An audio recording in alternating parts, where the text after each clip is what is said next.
Masalah dengan Airi baru saja selesai tapi kini adalah hal baru lagi. Setelah menempuh perjalanan cukup jauh, sampailah di Seongep Folk Village saat matahari sudah hampir tenggelam karena agak jauh dari pusat kota Seoul. Mereka mulai memasuki sebuah kawasan dengan gaya yang masih sangat tradisional. Rumah penduduk masih terbuat dari atap jerami serta dinding dari batu dan tanah liat. Tampilan kuno di desa tersebut memang dipertahankan oleh masyarakat dan pemerintah setempat. Bangunan yang ada di sana benar-benar masih sangat tradisional. Sebaiknya kita berhenti dahulu untuk bertanya di mana Tuan Kim Nam tinggal, ujar Peter Anderson karena desa itu ternyata cukup luas. Mereka akan kesulitan jika menjelajahi satu per satu rumah. Baik, ayah, sahut Gong Yo. Kemudian meminta sopir untuk menghentikan perjalanan di depan sebuah kantor pemerintahan setempat. Meski sudah sore malam ada beberapa orang yang ada di sana. Su Yin masih tertidur. Sepertinya ia kelelahan karena sepanjang perjalanan terus menangis. Ayah, sebaiknya kita cari tempat untuk menginap terlebih dahulu, saran Gong Yo. Ia tidak tega melihat Su Yin yang tampak kelelahan. Terserah kau saja, sahut Peter Anderson. Gong Yo kemudian turun dari mobil menuju kerumunan orang-orang yang sedang berkumpul untuk menanyakan keberadaan Kim Nam. Namun sayang sekali mereka tidak tahu. Sehingga Gong Yo hanya bertanya penginapan di desa tersebut. Ayah, mereka tidak tahu di mana tempat tinggal Tuan Kim Nam. Sebaiknya kita pergi ke penginapan terlebih dahulu, ucap Gong Yo setelah kembali ke dalam mobil. Kau atur saja apapun yang menurutmu baik. Peter Anderson melimpahkan semuanya pada Gong Yo. Ia sangat berharap jika Seo Kyung adalah wanita yang selama ini dicarinya.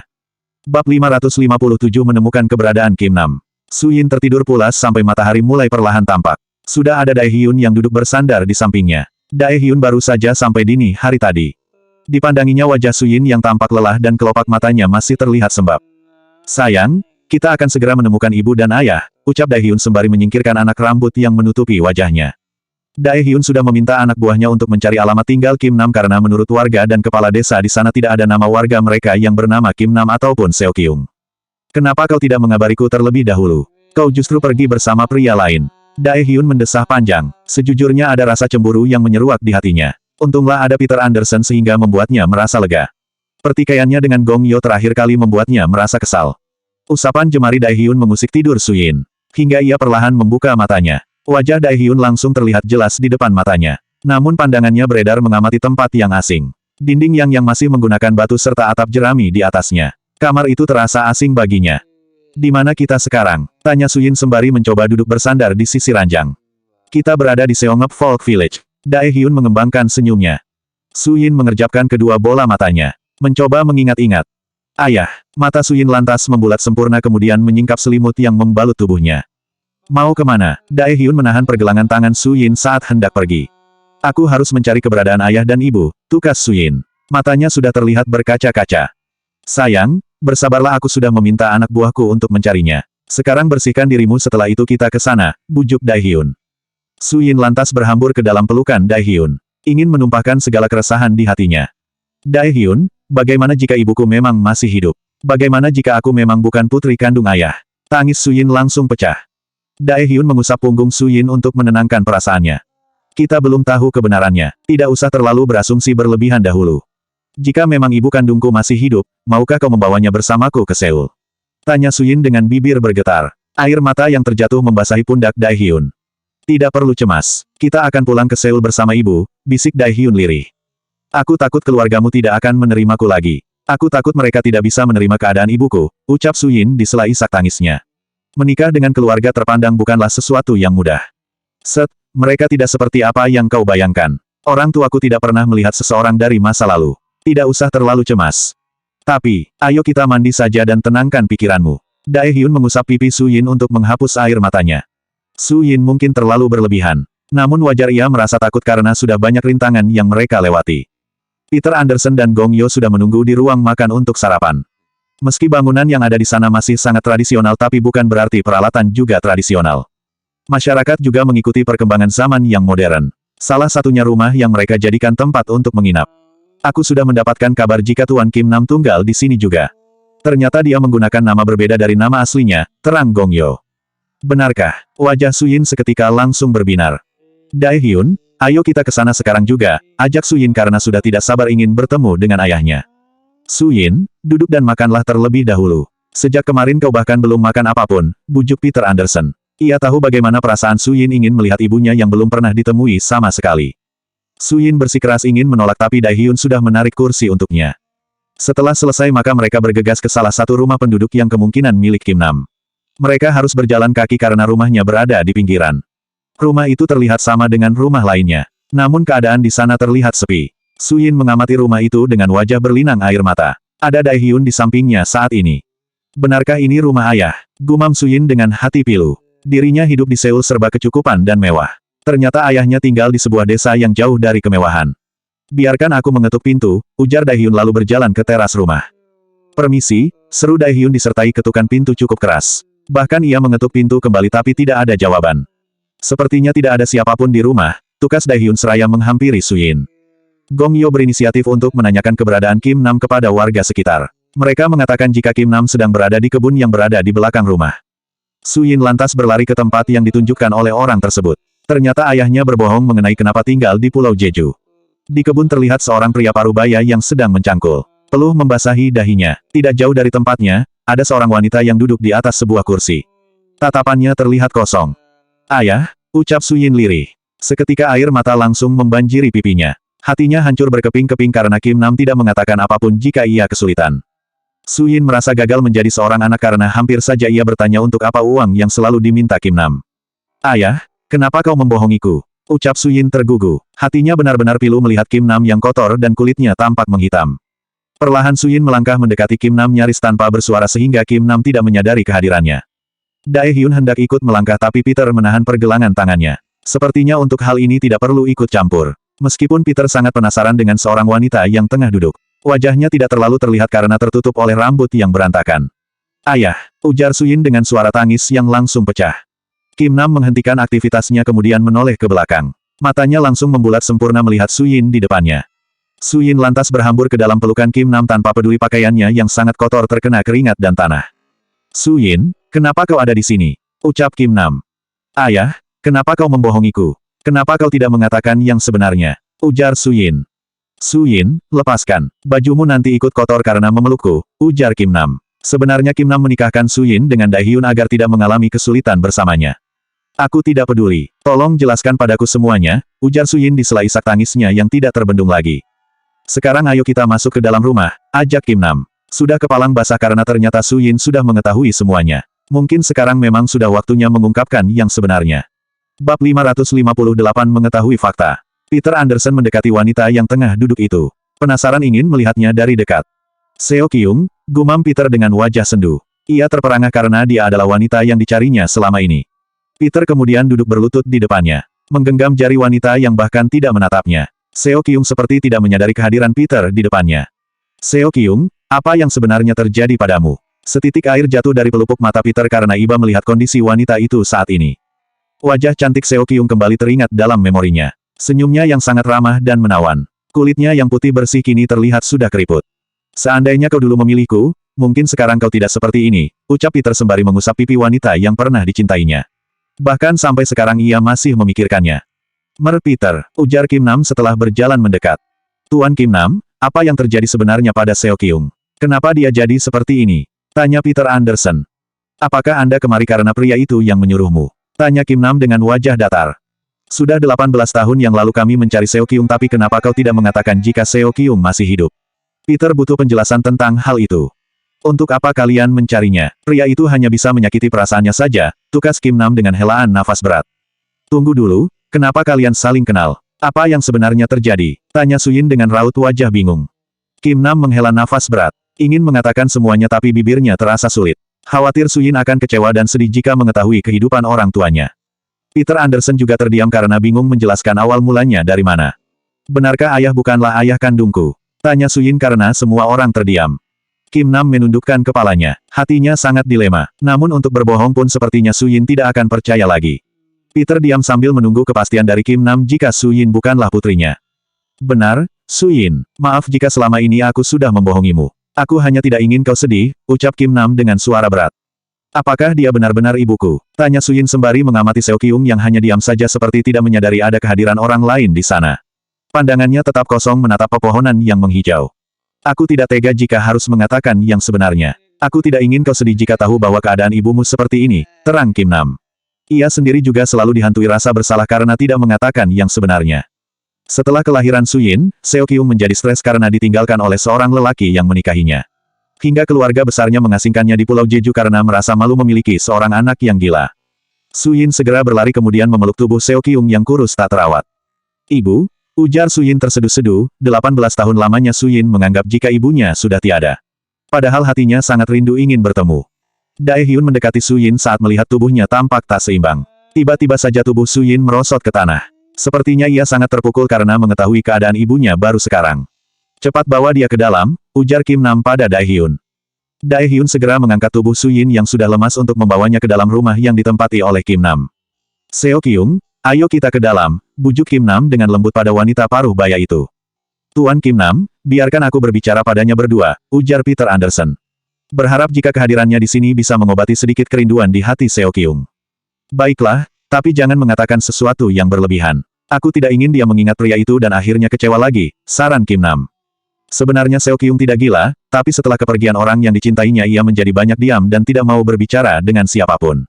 Itu sebabnya keluarga besarnya menyangka dia gila. Seo Kyung bahkan tidak peduli lagi dengan orang-orang di sekitarnya. Seakan dia tuli, karena yang ada di pikirannya hanyalah orang yang dia cintai. Aku mengerti dan akan meluruskan semuanya, sahut Peter Anderson. Kim Nam mengajak Gong Yo untuk ikut bersamanya masuk ke dalam rumah. Tadinya Gong Yo ingin menolak tapi tidak enak. Seo Kyung, apakah kau merindukan Tuan Richard Lee? Tanya Peter Anderson yang sudah duduk di sebelah Seo Kyung. Seo Kyung masih bergeming tanpa mengucapkan sepatah kata pun. Richard Lee, gumamnya lirih. Kemudian tiba-tiba saja ia menangis histeris. Seo Kyung, tenanglah, ujar Peter sembari mendekap tubuh Seo Kyung. Peter Anderson adalah anak buah Richard Lee, yang tidak lain adalah ayah Suyin. Seo Kyung berkenalan dengan Richard tanpa disengaja. Sebenarnya saat itu Peter masih berusaha mendekati Seo Kyung. Namun apalah daya Seo Kyung lebih memilih Richard Lee daripada dirinya.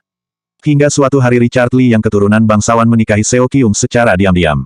Padahal ia sudah menikah. Suatu hari Richard Lee pulang ke negaranya dan berjanji akan menjemput Seo Kyung setelah urusannya selesai.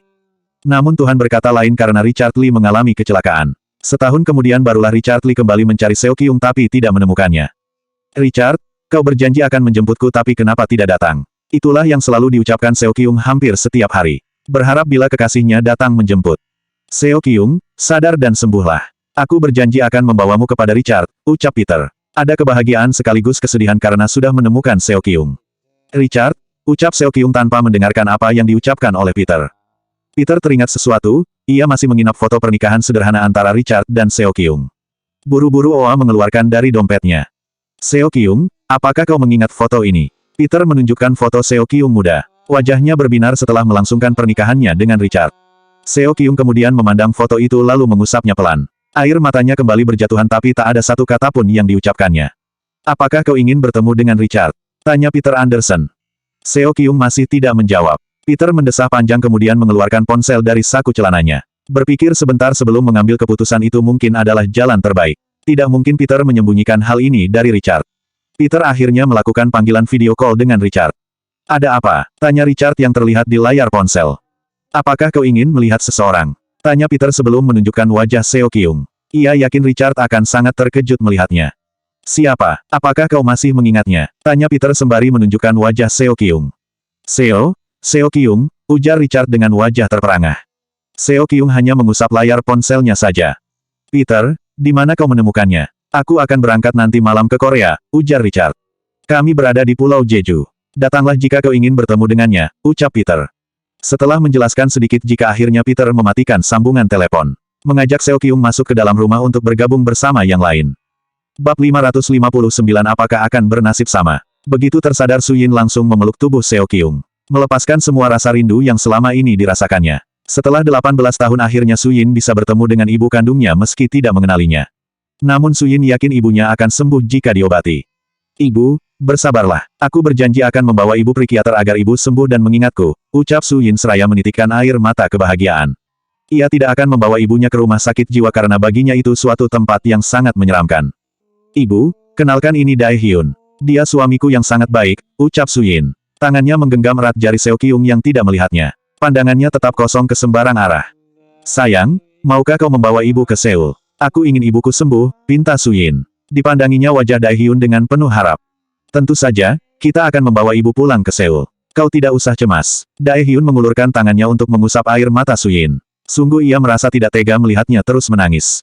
Mereka bertiga saat ini masih berada di kamar. Sedangkan yang lainnya berada di ruang tamu.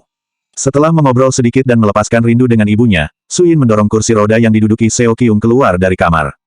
Ayah, aku ingin kita kembali ke Seoul, ujar Su Yin. Kim Nam menghela nafas panjang. Merasa bersalah, seandainya dulu tidak menyembunyikan Seo Kyung saat Peter mencarinya mungkin nasibnya tidak akan sampai seperti itu.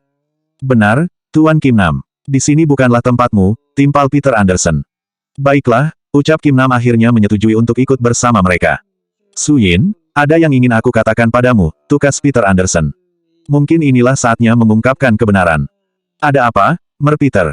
Su Yin menautkan kedua alisnya. Mengingat kondisi ibunya yang belum membaik, Su Yin enggan menanyakan siapa ayah kandungnya. Baginya Kim Nam tetaplah ayahnya karena ia hanya menemukan sosok seorang ayah darinya. Sebenarnya ayah kandungmu masih hidup, terang Peter Anderson. Bagaimana mungkin Anda mengenalnya? Jika memang masih hidup kenapa tidak mencari ibuku? Kenapa dia sampai tega membiarkan ibuku seperti ini? Su Yin butuh penjelasan akan hal itu.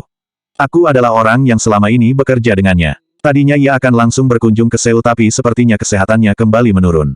Peter Anderson mendesah panjang. Setelah kecelakaan dulu, Richard memang seringkali jatuh sakit. Jika Anda orang yang bekerja dengannya, kenapa Anda tidak mencari ibuku? Tanya Su Yin dengan mata berkaca-kaca. Dadanya naik turun merasakan emosi tapi Su Yin berusaha menahannya. Su Yin, sebenarnya aku sudah lama mencari kalian tapi tak kunjung menemukannya.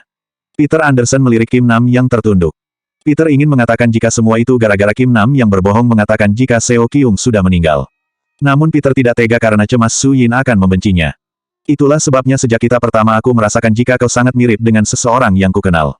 Tidak kusangka kau memang putri Seo Kyung, terang Peter Anderson. Maaf, saat ini aku tidak ingin memikirkannya. Aku ingin membantu menyembuhkan ibuku terlebih dahulu, tukas Su Yin. Masalah utama yang paling penting saat ini adalah ibunya. Aku mengerti, tapi ikutlah bersamaku ke Inggris. Ayahmu pasti sangat senang melihat kalian berdua, bujuk Peter Anderson. Terima kasih, nanti aku akan memikirkannya, tukas Su Yin dengan penuh hormat. Bertemu dengan ibu kandungnya sudah membuat Su Yin merasa bahagia. Untuk hal lainnya, ia akan memikirkannya kembali.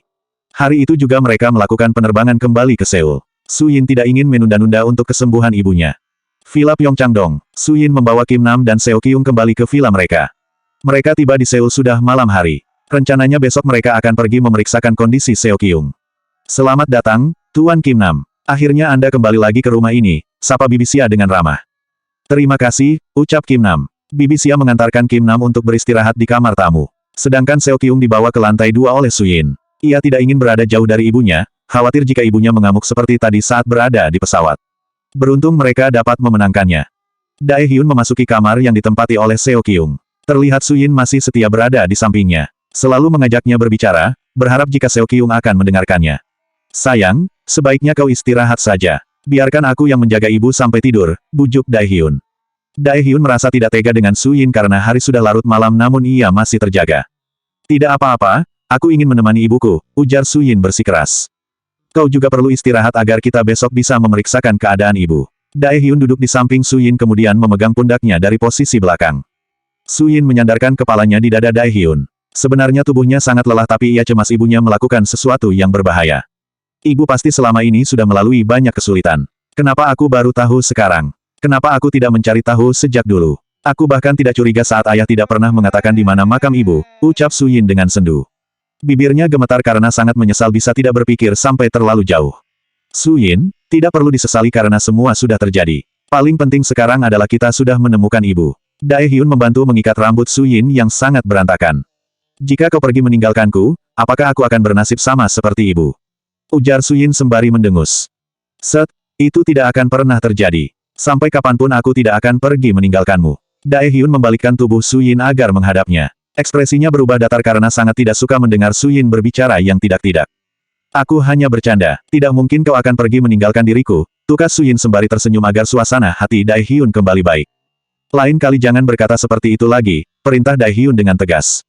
Baiklah, aku janji tidak akan mengatakannya, ujar Su Yin. Lambat laun Seo Kyung memejamkan matanya, Su Yin merasa lega akan hal itu. Ditutupinya tubuh Seo Kyung dengan selimut tebal. Apakah tidak apa-apa kita meninggalkan ibu? Ada kecemasan di hati Su Yin saat hendak keluar dari kamar itu. Aku yakin tidak apa-apa. Aku sudah memastikan tidak ada benda tajam di ruangan ini, terang Darrell. Salah satu barang yang harus dijauhkan dari orang yang mengalami depresi adalah benda-benda tajam karena khawatir melukai dirinya sendiri bahkan orang lain. Setelah Daehyun meyakinkan barulah Suyin merasa lega ibunya akan baik-baik saja. Sebelum Suyin melangkah, Daehyun sudah membopong tubuhnya. Ia tidak tega membiarkan Suyin berjalan karena ia tampak kelelahan. Suyin tidak menolak tindakan suaminya, justru melingkarkan tangannya dengan erat di leher Daehyun. Bab 560 terlanjur basah. Siang ini Suyin dan Daehyun akan membawa Seokyung ke psikiater yang ada di kota Seoul untuk berkonsultasi tentang kesehatan Seokyung. Keadaan Seokyung masih sama seperti sebelumnya. Ia hanya termenung meski Suyin sudah mengajaknya ngobrol. Namun penampilan Seokyung sudah jauh lebih baik dan rapi. Jika dilihat sekilas tidak akan ada yang menyangka jika ia mengalami gangguan jiwa. Daehyun, maaf aku sudah merepotkanmu. Seharusnya kau tidak perlu ikut bersama kami karena banyak pekerjaan yang harus kau selesaikan, ucap Suyin dengan perasaan tidak enak hati. Jangan pernah berbicara seperti itu karena aku tidak suka mendengarnya. Aku tidak pernah merasa direpotkan sama sekali oleh istriku. Sekarang Kim Soo-hyun sudah mau membantuku bekerja sehingga kau tidak usah khawatir, terang Daehyun. Baginya Suyin jauh lebih penting dari pekerjaan apapun. Sulit menemukan sosok istri seperti dia. Benarkah? Aku senang mendengar Kim Soo-hyun sudah mau bekerja kembali, ujar Suyin dengan wajah berbinar. Aku tidak ingin dia menyia-nyiakan waktu untuk hal yang tidak berguna, ujar Daehyun. Tidak lama kemudian mereka sudah sampai di sebuah klinik. Daehyun membawa Seokyung ke sana setelah mendapatkan informasi yang terpercaya. Bagaimana keadaannya, dokter? Tanya Daehyun pada dokter Wang setelah memeriksa Seokyung. Sepertinya dia mengalami stres akut hingga menyebabkannya depresi. Bisakah kalian menceritakan apa yang sebenarnya terjadi? Tanya dokter Wang agar bisa menganalisis lebih lanjut dan cara yang tepat untuk mengobatinya. Ibuku ditinggalkan oleh ayah saat hamil. Ia begitu terpukul hingga menyebabkannya termenung, terang Suyin sedikit berdasarkan informasi yang didengarnya dari Kim Nam. Sudah berapa lama? Tanya dokter Wang. Itu sekitar 18 tahun yang lalu, ucap Suyin pilu. Membayangkan ibunya melewati bertahun-tahun lamanya hidup penuh kerinduan membuat hatinya sedih. Ternyata sudah lama sekali. Mungkin ini akan membutuhkan waktu lama proses penyembuhannya. Jika kalian berkenan sebaiknya Nyonya Seokyung dirawat di klinik ini agar kami bisa memantau keadaannya, terang dokter Wang. Dokter, ibuku tidak gila. Tidak seharusnya ia dirawat di sini, tolak Suyin dengan suara meninggi. Sayang, tenanglah. Daehyun mengusap pundak Suyin agar lebih tenang. Kami tidak menganggapnya gila. Dia hanya depresi yang berkepanjangan saja, terang dokter Wang lembut. Dia harus minum obat dan perawatan yang rutin agar segera sembuh. Kami tidak akan memperlakukannya seperti pasien di rumah sakit jiwa. Kami hanya ingin melakukan yang terbaik saja, imbu dokter Wang untuk menjelaskan pada Suyin. Ibu sudah terlalu lama mengalami depresi. Mungkin ada baiknya kita menuruti perkataan dokter Wang. Daehyun setuju dengan kata dokter karena akan jauh lebih aman. Apakah ayahmu masih hidup? Mempertemukannya adalah cara yang paling cepat agar ibumu sembuh, tukas dokter Wang. Dia tidak ada di Korea. Akan sulit untuk menemukannya, ujar Suyin dengan raut wajah muram. Sepertinya ibumu sangat merindukannya, ucap dokter Wang sembari menghela nafas panjang. Setelah mendapatkan penjelasan dari dokter Wang akhirnya Suyin bersedia meninggalkan Seokyung di sana. Meski sedih karena harus berpisah tapi Suyin harus kuat demi kebaikan sang ibu. Suyin menolehkan kepalanya ke belakang saat hendak pergi meninggalkan klinik. Baru saja bertemu sebentar kini harus berpisah kembali. Sayang, ini demi kebaikan ibu. Tidak mungkin kita membiarkan keadaannya seperti itu terus-menerus, ujar Daehyun mencoba menguatkan Suyin. Meski tahu ia gadis yang rapuh tapi Daehyun sangat yakin Suyin kuat melewati semuanya. Aku mengerti, ucap Suyin sembari menghela nafas panjang. Apakah kau akan pulang ke rumah? Aku ikut bersamamu saja, ucap Suyin dengan nada manja. Berada di rumah hanya akan membuatnya tidak tenang. Baiklah, dengan senang hati Daehyun membawa istri kecilnya pergi bersamanya. Daehyun kemudian melajukan mobilnya kembali menuju ke hotel karena banyak pekerjaan yang sudah menumpuk. Sayang, apakah aku harus pergi menemui ayahku? Tanya Suyin setelah beberapa saat berpikir. Ia sedang memikirkan perkataan dokter Wang agar ibunya segera sembuh. Sebaiknya kau mengatakannya terlebih dahulu kepada Merpeter karena hanya dia yang bisa membawamu ke sana, saran Daehyun. Mereka tidak tahu alamatnya secara pasti sehingga akan sulit untuk menemukannya. Nanti aku akan bertemu. Sebenarnya aku malas bertemu ayah tapi demi kesembuhan ibu, aku akan melakukan apapun, terang Suyin. Ia marah karena Richard Lee sudah meninggalkan ibunya di saat masa-masa tersulit. Aku yakin ayahmu memiliki alasan yang tepat, tukas Daehyun. Pantas saja semua anggota keluarga besarku selalu saja mencibirku, ternyata aku dan ibu memiliki nasib yang sama. Sama-sama dibohongi oleh pria yang sudah bersuami, ucap Suyin sembari menerawang kembali. Daehyun mendesah berat, cukup tersinggung dengan ucapan Suyin. Namun Daehyun enggan untuk menanggapi takut akan memicu pertengkaran yang berakibat pada hubungan mereka. Aku terpaksa melakukannya. Jika kau mengetahuinya sejak awal mana mungkin kita menikah, tukas Daehyun dengan santai. Tidak ada penyesalan sama sekali meski sudah berbohong. Tentu saja, siapa juga yang bersedia menikah dengan seseorang yang sudah bersuami, gerutu Su Yin dengan bibir cemberut. Apakah kau masih tidak bersedia sekarang? Goda Daehyun sembari mengedipkan sebelah matanya. Sengaja menggodanya agar suasana di antara mereka tetap hangat. Sudah terlanjur basah jadi percuma saja mundur, sahut Su Yin seraya mencebikkan bibirnya. Baguslah, karena aku juga tidak akan melepaskanmu meski kau mundur, tukas Daehyun. Su Yin mencubit pinggang Daehyun pura-pura marah. Cara memperlakukannya yang sangat baik membuat Su Yin sulit untuk berpaling. Selama di perjalanan, mereka habiskan dengan mengobrol dan bercanda agar Su Yin tidak terlalu sedih. Setengah jam perjalanan mereka sudah sampai di The Sila Seoul Hotel. Aduh, rintih Su Yin saat sepatu hak tinggi yang dipakainya patah. Padahal baru saja memijakkan kakinya turun dari mobil. Ada apa? Daehyun lantas berlari ke sisi Su Yin karena cemas Su Yin kenapa-kenapa. Sepatuku patah, sahut Su Yin sembari menunjukkan sepatu yang sudah rusak. Beruntung kakinya tidak sampai terkilir. Tidak apa-apa, nanti kita akan membelinya lagi, tukas Daehyun. Dengan gerakan cepat Hyun membopong tubuh Su Yin ke dalam dekapannya. Melihatnya bertelanjang kaki membuat Daehyun tidak tega membiarkannya berjalan. Daehyun, turunkan aku. Aku malu dilihat oleh semua karyawanmu, bisik Su Yin sembari menyembunyikan wajahnya. Aku lebih tidak tega membiarkanmu berjalan tanpa menggunakan alas kaki. Daehyun tidak peduli, ia terus berjalan melewati lobi menuju lift di mana banyak karyawan yang sedang mengisi absen. Para karyawan wanita merasa iri dengan tindakan Daehyun. Mereka ingin mendapatkan seorang pria yang memperlakukan wanita dengan baik. Selanjutnya 561 tidak pantas.